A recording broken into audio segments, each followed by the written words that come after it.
Hi, my name is Amanda, and this is my audience. All right. So, my speech is going to be on the power of nonviolence. Today, I'm going to be discussing the transformative power of nonviolence and its strategy for social and political change. We'll be exploring its moral and practical superiority and how it has triumphed historically, and why it remains relevant in our world.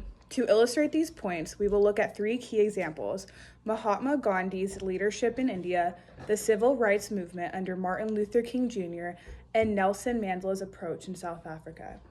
First, we're going to be looking at the ethics of nonviolence. To begin, nonviolence is often debated in contrast to the use of force. Mahatma Gandhi once said, "An eye for an eye will leave the whole world blind." This philosophy directly contrasts with the militancy advocated by figures such as Malcolm X, who argued that self-defense in the face of oppression is sometimes actually necessary. This raises a critical and ethical question. Does the end justify the means? Nonviolence asserts that it does not. With violence may yield immediate results. It often perpetuates cycles of hostility. Nonviolence, on the other hand, seeks to dismantle systems of oppression without compromising humanity's moral integrity. If violence is inherently destructive, why have nonviolent movements succeeded where violence often tends to fail? Nonviolence is not merely an idealistic concept, and it has proven to be a powerful tool for change. History offers us numerous examples of its effectiveness. In the early 20th century, Gandhi led India's struggle for independence from British colonial rule. Through nonviolent resilience like the Salt March and the boycotts of British goods, Gandhi mobilized millions. This demonstrated that systemic oppression could be dismantled without bloodshed. Closer to home, Martin Luther King Jr. drew inspiration from Gandhi.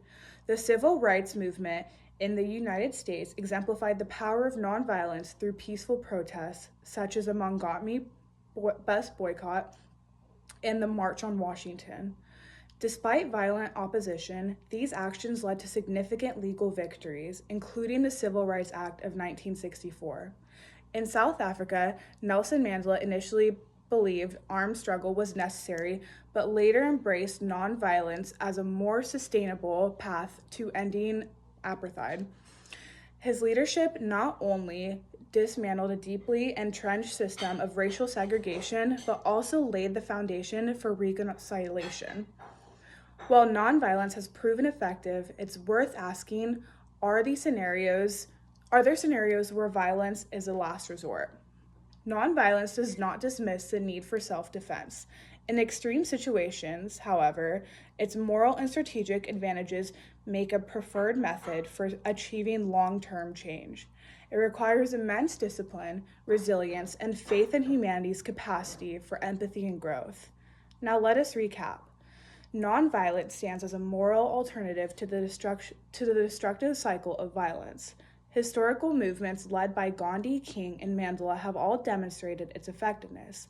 And while it requires discipline and patience, nonviolence creates sustainable change by addressing the roots of injustice rather than perpetuating harm.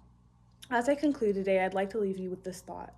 The power of a society lies not in its capacity for violence, but in its ability to listen, engage, and evolve peacefully. In a world rife with conflict, let us reflect on how we too can choose peace over force and contribute to building a more just and compassionate future. Thank you.